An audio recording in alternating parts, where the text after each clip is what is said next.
Hi, everybody. As you're hopping on, we are just going to hold for a few minutes, let more people join us, then we'll get started.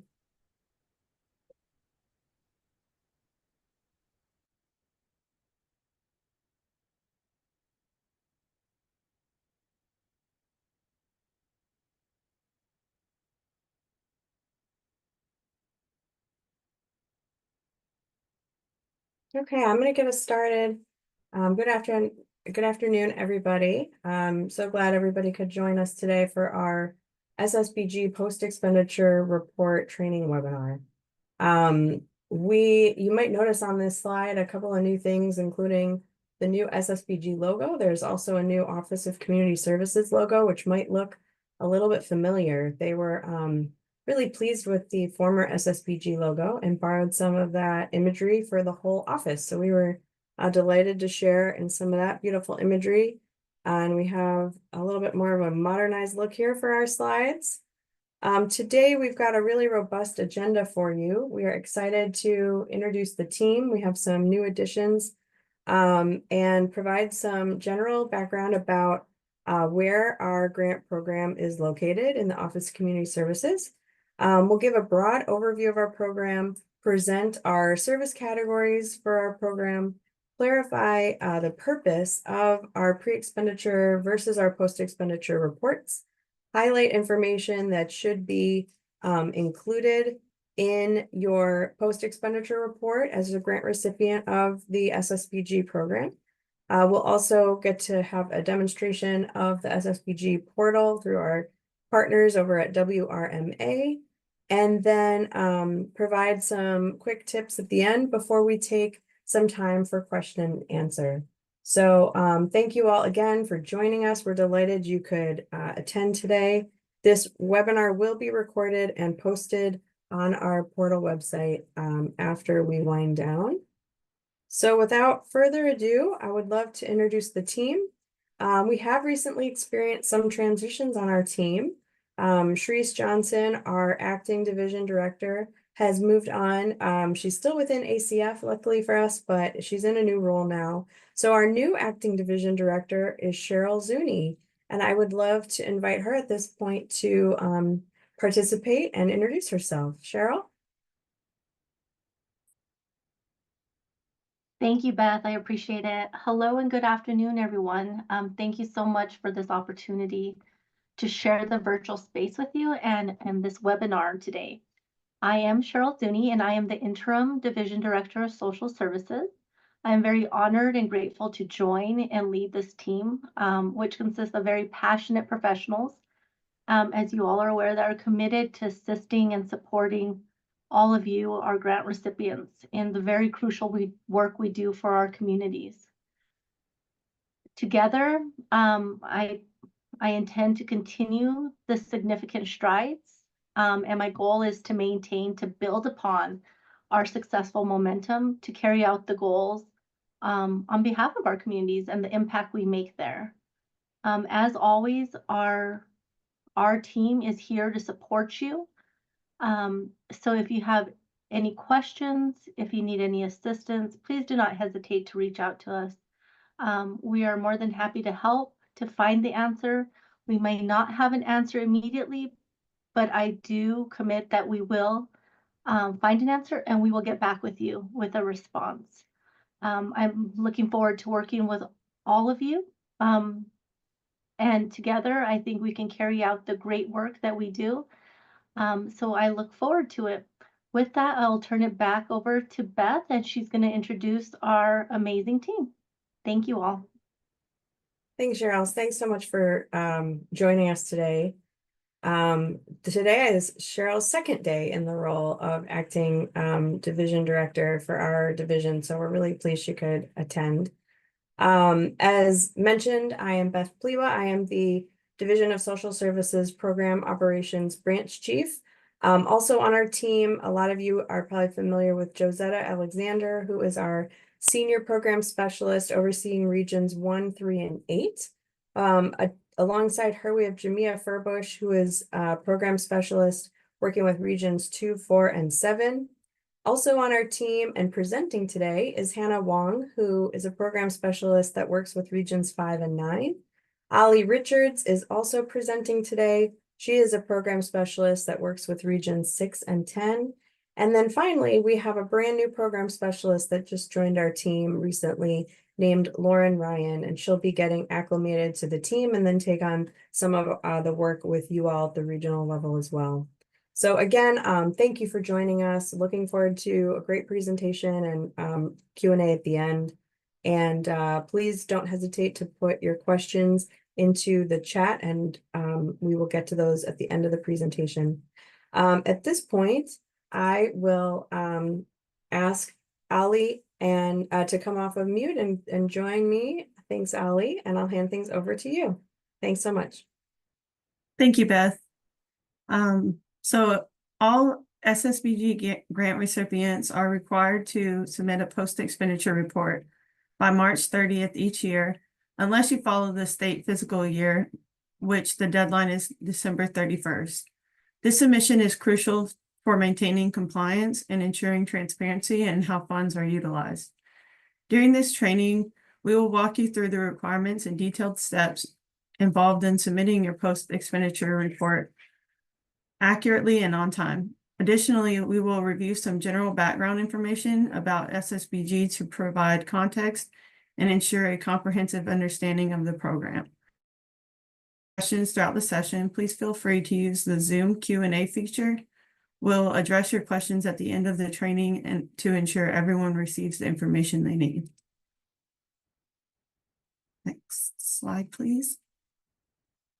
The Office of Community Services, or OCS, works closely with states, territories, and tribes and various community agencies through its grant programs. These partnerships are essential for addressing the multifaceted challenges posed by poverty. The main objective of these collaborations include addressing the cause and impacts of poverty, increasing opportunities and fostering economic security for individuals and families, and revitalizing communities to enhance their sustainability and growth. With OCS, the Division of Social Services, or DSS, plays a key administrative role, and it oversees programs such as the Social Services Block Grant, SSBG, and the Consolidated Block Grant, CBG, specifically for the territories. This administration ensures that resources are effectively allocated and managed to support the goals of the OCS. Next slide, please. Let's dive into the details of the Social Services Block Grant, or SSBG. This federal block grant is a significant funding source provided to the states and territories with allocations based on population size. This population-based distribution system ensures that funds are proportionally provided to areas with greater needs. SSBG does not directly partner with tribes, but grant recipients may do so if they choose to. One of the key strengths of the SSBG is its flexibility. This grant allows states and territories to allocate funds to a wide range of services tailored to support vulnerable groups within their communities. This includes children and families in need, seniors who may require additional assistance, and individuals with disabilities who need supportive services. The ability to use these funds flexibly empowers local governments to address unique community needs and develop programs that make a meaningful impact. Next slide, please. The SSBG defines 28 specific services, which are grouped under related activities called high-level service areas. These high-level service areas are essential for organizing and describing the use of the SSBG funds in both the annual report and other policy data. The main high-level service areas include child welfare or youth at risk, which focuses on protecting children and supporting at-risk youth, counseling and support, encompassing a range of supportive counseling services to assist individuals in overcoming challenges, daycare, children or child care, which supports programs that provide child care services, health and well-being, seeing services that contribute to overall physical and mental health, self-sufficiency, aimed at helping individuals and families become financially independent, services of the disabled, address the specific needs of individuals with disabilities, and services to vulnerable and older adults, focusing on support for seniors and those in vulnerable positions. Other support services, which include various additional services that don't fall under the primary category, but still play a critical role. Next slide, please. Let's move to the essential records included in the post-expenditure report that the SSBG grant recipients must submit annually. This report serves as a critical accountability measure, capturing key data points related to the use of SSBG funds. The Post-Ex must detail the total SSBG expenditures for the reporting period. This figure represents how the allocated funds were spent across various services. The total number of individuals who benefited from the services funded by the SSBG. This data helps illustrate and reach an impact of the grant within the community. It's important to remember that this report is due annually by March 30th, unless your state follows state fiscal year reporting, then it's due on December 31st. Timely and accurate submission of this report is essential for compliance and for demonstrating the value and effectiveness of the services provided through SSBG funding. Next slide. So what's the difference? Pre-expenditure report. This type of report is created to outline the projected expenditures and the anticipated number of recipients for a given program or initiative. It is submitted as part of the approval process and is typically included with the intended use plan. This ensures that there is clear forecast of how funds will be allocated. A key point to remember is that the pre-expenditure report is submitted before the start of the federal or state fiscal year. It helps to set a baseline for financial planning and approval. You are also able to adjust any information in your pre-expenditure up until you start to fill out your post-expenditure. States and territories should closely align planned and actual spending, updating the pre-expenditure report as needed throughout the year to minimize discrepancies with the post-expenditure report. The post-expenditure report, in contrast, details the actual expenditures incurred and true number of recipients served. This data from this report is compiled and analyzed to contribute to the SSBG annual report, which helps provide transparency and insight for future planning.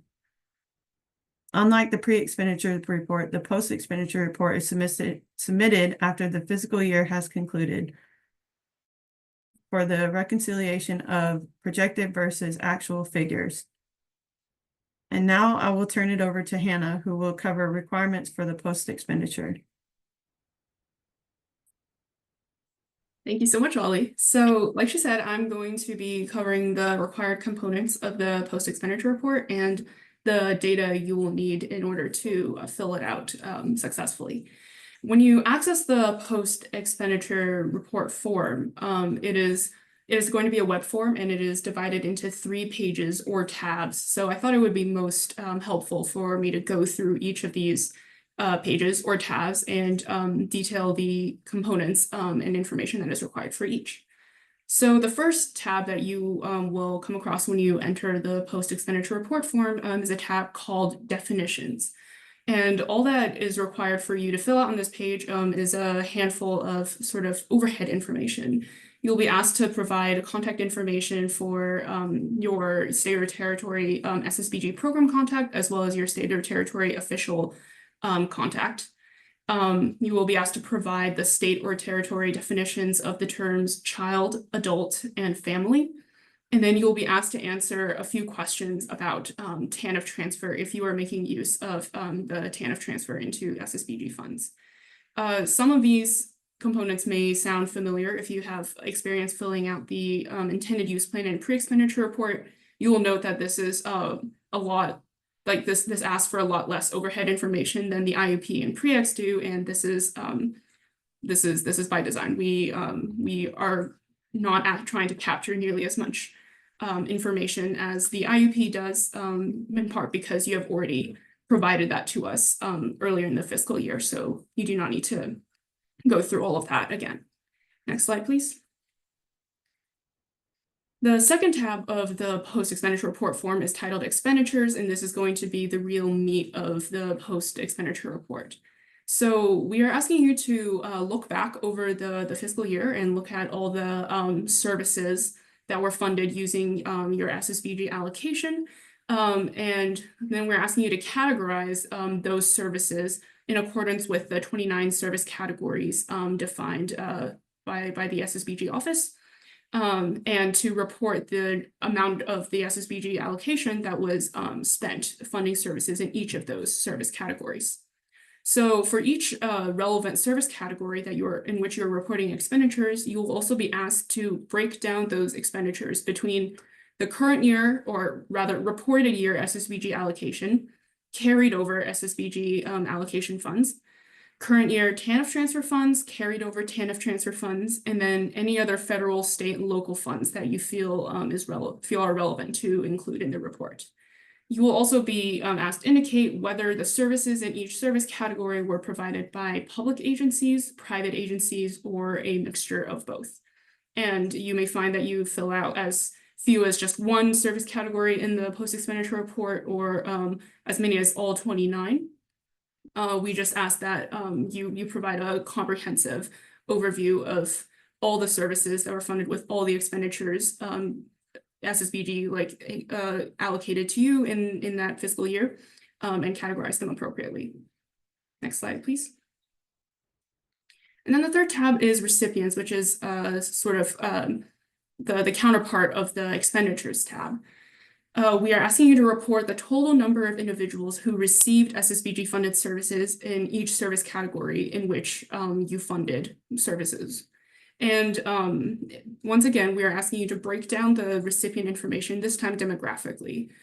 Within each service category, we would like to know the number of recipients who were children, adults age 59 years or younger, adults age 60 years or older, and then adults of unknown age if age was not captured appropriately in your data collection.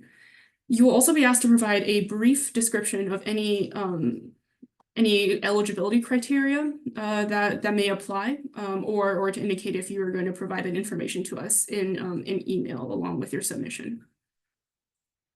Next slide, please.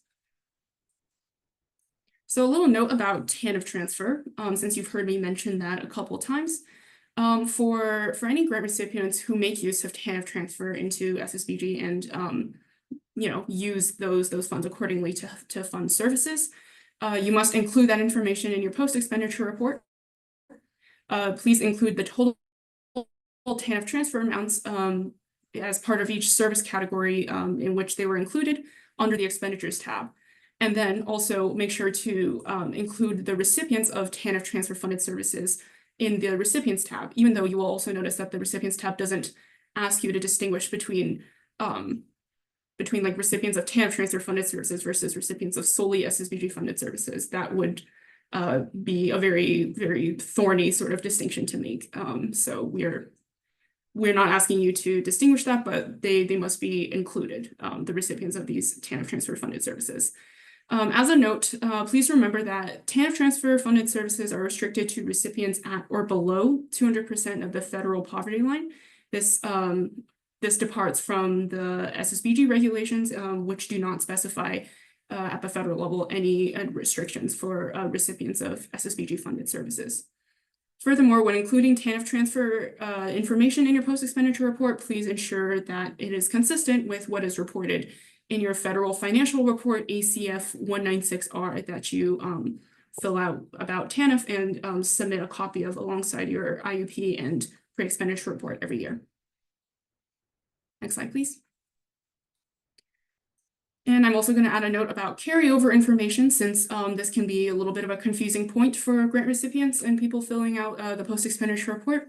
So your post-expenditure report should identify any SSBG carryover amounts, and there may be up to 2 forms of it. So if there's any carryover from the fiscal year prior to the one being reported, and if there's any carryover from the fiscal year being reported. So I think it is easiest to understand this if I use a more concrete example. Right now, many of you may have started filling out the fiscal year 2024 post-expenditure report. And when you fill it out, the expenditures tab should include any FY 2023 to FY 2024 carryover if it exists. And this information should be included in the carried over SSBG allocations column. Furthermore, if there is any if there's any carryover from FY 2024 to FY 2025, which is our current fiscal year, that information should also be captured, but only in one spot, which is the entry titled remaining funds to be carried over at the very bottom of the expenditures tab. So to recap, FY 2023 to 2024 carryover, that should be captured in an entire column called carried over SSBG allocations, and then any carryover from the reported year to the current year, or 2024 to 2025, is included at the end in remaining funds to be carried over. If you have any questions about this, or you require further clarification, please don't hesitate to voice that at the end of the presentation. Next slide. And for any territories joining us today who are making use of the consolidated block grant, another quick note for you all. Please remember to report all consolidated block grant or CBG expenditures for each service category as SSBG allocation expenditures.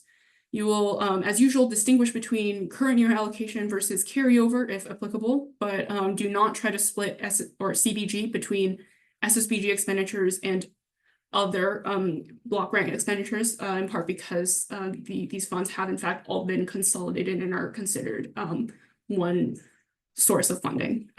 So yeah, to recap, please report CBG expenditures just in the SSBG allocation column, even though the name does not entirely correspond to CBG, and I understand that may be a little bit confusing. Next slide, please. Now, here is a screenshot of the landing page for the SSBG portal, which is where you will access the post-expenditure form. The link for anyone who has not visited the portal before is on the slide. It is ssbgportal.acf.hhs.gov. I am now going to turn it over to my colleague Zach at WRMA for a brief demonstration of how to access and navigate the SSBG portal and post-ex form. Thank you very much, Hannah. You did a very nice job of kind of walking through each of the elements. So I'll simply just kind of be showing everyone where they are going to be on the actual website itself. As she said, my name is Zachary Eckstein. I work at WRMA, and we are on the Data and Technical Support contract for SSBG.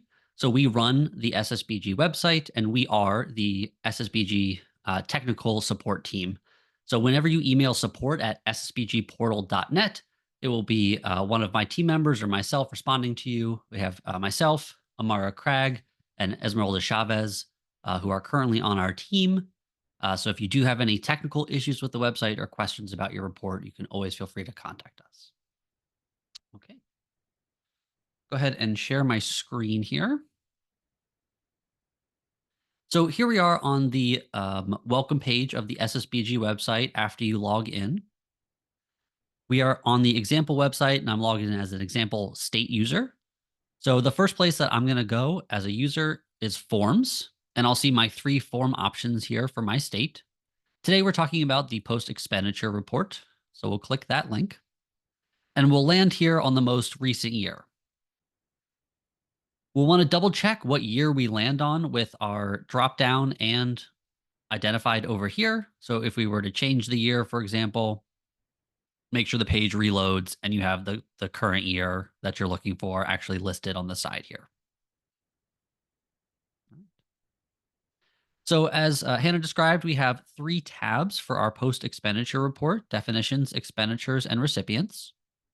We have 3 contact info persons that you'll need to provide. First is the state official contact info, then the state SSBG contact info, and the state CFO contact info.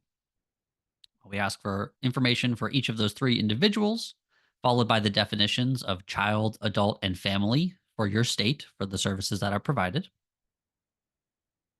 And lastly, we have our assurances section.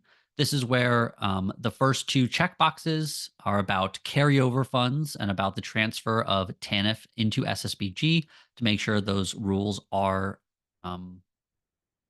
assure that those are applied correctly.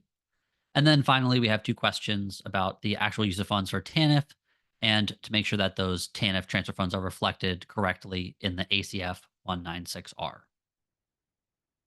So again, these first two are checkboxes to certify that we are following the rules.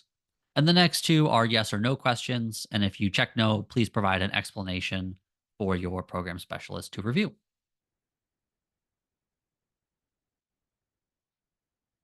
Next, we have the expenditures tab. And here's the real kind of meaty spreadsheet of our post-expenditure report as we were discussing. On the left-hand side, we can see we have all 29 categories, service categories listed all the way down to other services, as well as administrative costs in our row 31. Row 30 and 32 are blocked. These are automatic sum rows, just as this last column is an automatic sum column once you start entering data. As we look across each row, we can see the different columns for different data entry. So our first two columns have to do with your SSBG allocation expenditures for each of these categories. So that first column, like we said, is the current year SSBG allocation, or the funds that you received for FY 2024, since this is the 2024 report.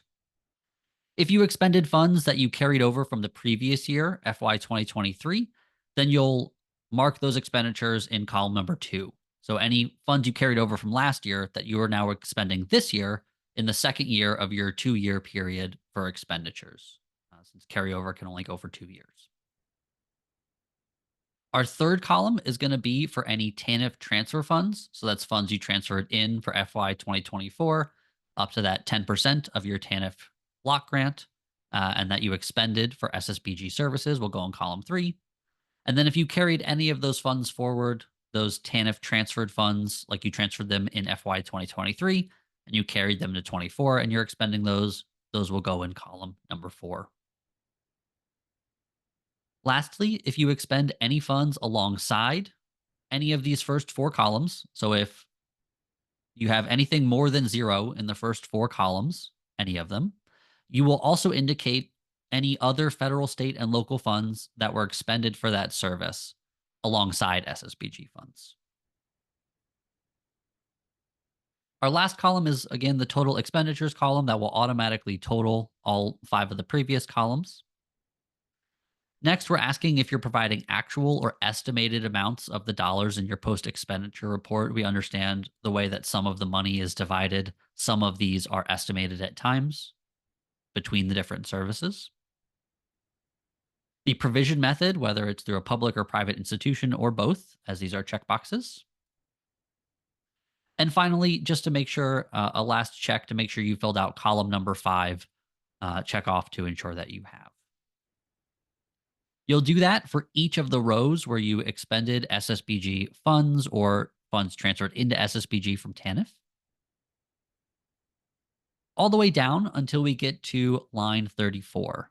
This is the place where you're going to, any remaining funds to be carried forward into the next year will be noted. So any SSBG allocated funds that you received in FY24 that you're transferring forward to FY25, you'll do the total amount in this last row here. And if you have any of those TANF transfer funds that are moving forward into the next year, you will indicate the amount of those funds here in this column underneath the TANF transfer column. If there are any notes about where funds were transferred from that need to be noted besides the TANF block grant, you'll do so in an explanation in our first comment box at the bottom here underneath the tabs. Our second comment box that asks you to list the sources of these funds is referring to the other federal, state, and local funds indicated in column number 5 that were spent alongside SSBG funds.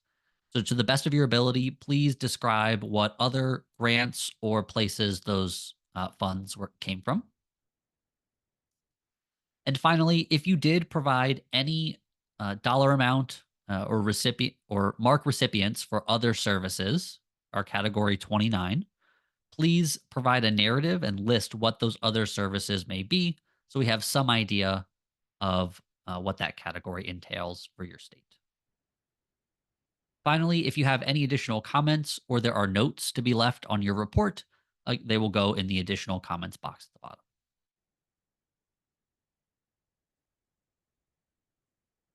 Moving on to our last tab, we have the recipients tab. This tab is expecting that if you have expenditures for a service, you will have recipients for that service. And if you don't, you will end up, once you save your report, with a fourth tab named Validations, where it will simply ask you for an explanation of why that is the case. There are several of these flags that may trigger as you complete your report and you go to submit it. If you see that new Validations tab pop up, you will also get a message at the top of the screen, and you must simply provide an explanation in the comment box for that Validations tab, and then you'll be able to complete and submit your report. So those should not stop you from submitting your report, but you will need to provide some sort of explanation. Our columns here for our recipients are children, then adults 59 years and younger, 60 and older, and of unknown age. We have 2 automatic totaling columns for total adults and the total. We ask that you indicate whether or not these counts of recipients are actual estimated or sampled counts, whether or not they are duplicated or unduplicated counts, and the eligibility criteria that you have for this particular service category or cluster of services.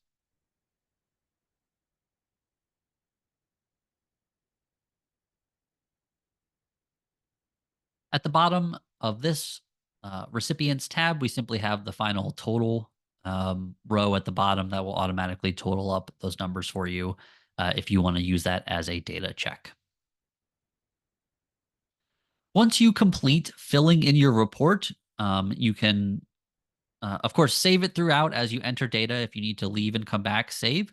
Once you're done and ready to submit, you will click the submit button. It will ask you if you are sure, and you can go ahead and click yes. And the website will process. And of course, we left a lot of required fields empty, so any errors in your report will appear in a box like so, and the fields that are required will be marked. As you can see, we must complete this required contact information before our report will be accepted. Now, if we check the status of this report, we can see that this report is considered not submitted, and that's because we have errors. If we completed our report correctly and were able to successfully submit, we would see a status of review in process. This means that your report is submitted, you are no longer able to edit it, and a program specialist will review your report and then either accept it or set the status to resubmission requested and send you a message letting you know what they need to see on your report in order for you to go in there and edit it and resubmit successfully. When you receive the email that says your report is resubmission requested, you will then be able to go back and edit it at that time, make those changes, and resubmit.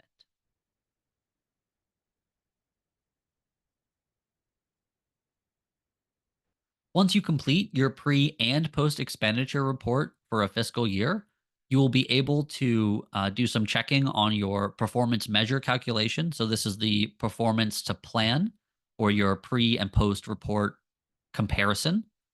Again, you can update your pre-expenditure report well into the year as you expend your funds and change your plans. I believe the slide said up until the point where you are going to submit your post-expenditure report for that year. So here you'll be able to see how you lined up with your pre-expenditure report planning versus your actual post-expenditure report spending for each category, as well as what your final score, your total score for your state for that fiscal year will be. The last two things that I'll mention here is number one, we have our dashboard. So if you want to get a look at kind of the nation as a whole, you can do some filters for recipients or expenditures, whatever service categories you're interested in. If you want to narrow down the type of recipients, for example, you're able to filter and see this data visually on our map, as well as download a CSV of the data. So you can grab that whenever you need to. If you need the full data pull for your state, or if you want to see across states and compare. I think one thing I forgot to mention is if you do want a copy of your report on our post-expenditure report page, once you have actually submitted your report and it's been accepted, you can click the export full report button, and you will be able to get that out as either an Excel file or a PDF, a copy of all the tabs of your report for your records. The last thing I'll mention is our tutorials link in the navigation bar. That will take you to our YouTube playlist where we house the recordings of these sessions. For example, we have the pre-expenditure webinar that we did previously, and I assume we will be posting this one as well once we are able to get it processed and good to go. Okay. Once again, my name is Zach. And our SSBG technical team can be reached at the support@ssbgportal.net email address, and we'll try and answer your questions as best we can. So now, if there are any questions about the post-expenditure report, we can go ahead and take those now while we're looking at the report if you like. Otherwise, I can turn it back over to my colleagues at OCS to continue.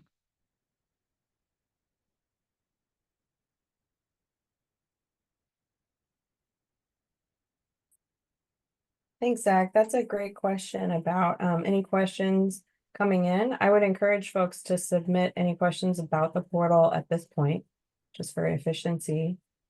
And then if we don't get any in the next couple of seconds here, then we can move back to our other slide deck and keep going. Give it just a little bit longer for folks to type in any questions about the portal at this point. I'll also note we have a downloadable user guide that's a PDF, which walks step by step through each element and has all of them like screenshot and labeled with most of the elements defined for like, what is this expenditures column? What is this recipients column? So if you don't want to scrub through this webinar recording, you just want it in paper, the user guide will serve you well for that purpose. Exactly. All right, I'm going to keep us moving. Please feel free to keep questions coming in, but we will go back to our slide deck. And I think, Hannah, you were going to take back the sharing, right? The speaking. Yes. Thank you so much, Zach, for that amazing demonstration. I mean, I can talk about this all day, but having a visual component to see what the report is all about, I think is much more useful than anything I could say. So I'm just going to take a couple more minutes for the last section of our slideshow to just go over sort of a quality checklist. These are tips for ensuring a successful completion of your post-expenditure report. We want everyone to have their post-expenditure report approved as soon as possible, but if any of these components are found to be missing or inconsistent, we as program specialists often will have to send it back for resubmission. And just to save everyone time, it would be great if everyone filling out their post-ex could go through this checklist and check everything off to make sure that the report is good to go. So first of all, as we've mentioned before, please ensure that all service categories reporting expenditures in your post-ex also report recipients, and vice versa, that all service categories that report recipients report expenditures. Make sure that the column entitled Current Year SSBG Allocation Expenditures, when summed up, matches the total SSBG or CBG award for the reported fiscal year. You may refer to the notices of awards and or the allocation charts that you receive from our office to ensure that you have the correct figures. And one exception is I do know that grant recipients who follow and report on the state fiscal year may have slightly different numbers to work with just because of the fact that they are cutting off their data and calculations, so to speak, at a different time. We, as program specialists, are also aware of this and can work with you on a case-by-case basis to ensure that the numbers are reconciled correctly. Furthermore, if expenditures are reported under the column titled All Other Federal, State, and Local Funds, then make sure that the sources of those funds are listed at the bottom. As Zach showed you, at the bottom of the expenditures tab, there will be like text boxes to put in these clarifying notes. And if expenditures are reported for the other services service category, make sure that those services are also briefly described at the bottom. Items 1, 3, and 4 on this slide, if not filled out in the post-expenditure report, will trigger, as Zach demonstrated, the validations tab on the web form. And if you will either be prompted to like reconcile that information or provide a note explaining to us as your program specialists why there might be like inconsistency or incomplete information. Next slide, please. We also want to make sure that there is consistency between the post-expenditure report and the pre-expenditure report submitted for the reporting year. Specifically when it comes to carryover, make sure that the total carryover from the fiscal year prior to the reported fiscal year matches the carryover listed in the pre-expenditure report for the reported fiscal year. And also make sure that the total carryover from the reported fiscal year matches carryover listed in the pre-expenditure report for the current fiscal year. Again, to give a concrete example to make this easier to understand, for the upcoming FY 2024 post-expenditure report, make sure that the carried over SSBG allocation and expenditures column, when totaled up, make sure that it equals the carryover listed in the FY 2024 pre-expenditure report. Then make sure that the remaining funds to be carried over into the next fiscal year entry equals the carryover listed in the FY 2025 pre-expenditure report. I hope that helps clarify things, but again, if any of this is confusing or you would like me to speak on it at more length, just drop a note in the Q&A. Next slide.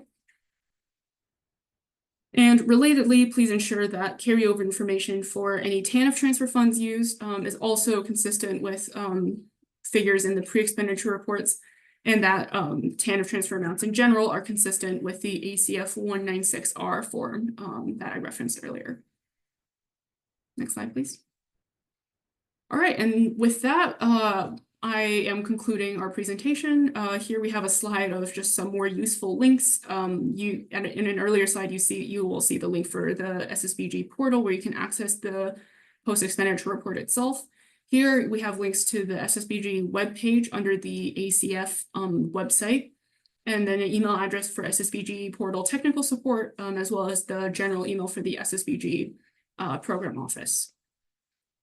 And thank you all so much for attending. Thank you for your attention. Yeah, at this point, if anyone has any questions, any comments or concerns, please feel free to drop that in the chat. And I see that there is something in the Q&A already. So will you be speaking on when the FY 2025 awards will be dispersed? That is a great question. I am sure that is top of mind for many grant recipients, if not all of them. I see Beth has come online, so if you wanted to answer that. Sure. Yeah, really great question. Very timely. We are preparing an ACF to release funds. If you have any outstanding items with your program specialist from your FY 25 IUP and or pre-expenditure report, please reply to their emails or their phone calls as soon as you can, because if you don't do that very, very quickly here, you will experience a delay in your funding. But yeah, those grant awards for through the end of the continuing resolution, which is December 20th. So it's a part of your Q1 funding. That release is coming out very, very soon. Other questions for our team?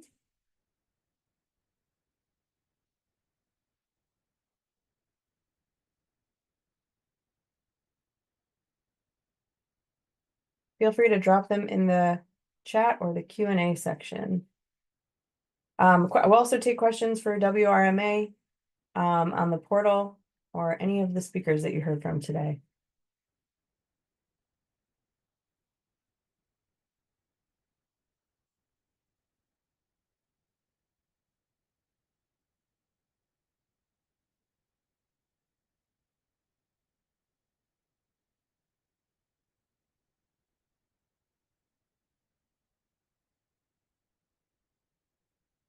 All right, I'll give it another couple minutes for folks to get some questions in.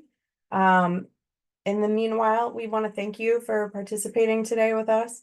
As a reminder, we will post the recording of this session, and there's a lot of content that we'll either post the slides for or maybe package up in a checklist of like that. I was picturing a checklist might be helpful for those quality checkpoints that Hannah just presented on. So if you don't have a synopsis of what you really pulled from this webinar that would be helpful, please let us know and we can work on materials that could assist with the reporting phase. So we'll look forward to seeing those who report on the state fiscal year. We'll get your reports back in about 5 or 6 weeks. And then at the end of March, we'll get them back for everybody on the federal fiscal year. We'll look forward to reviewing those materials. All right, I'm not seeing any other questions or comments, so oh, here's one more. Okay. Yeah, thanks for that question about the quality check. It was actually a couple of slides. So I'm happy to click back through those, but I think it also would probably just be beneficial for us to share the deck so you can click through them at the pace that you would like. But let me go back for you to those. Here's the first one. The third one, okay. This person knows exactly the piece they wanted to capture. Here's the third slide with the quality check. All right, last call for any other questions or comments, please.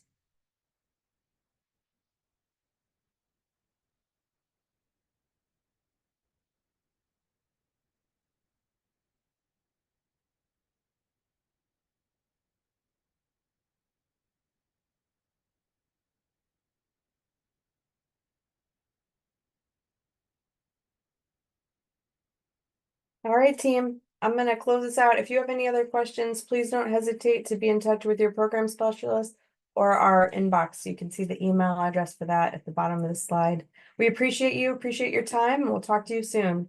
Thanks very much.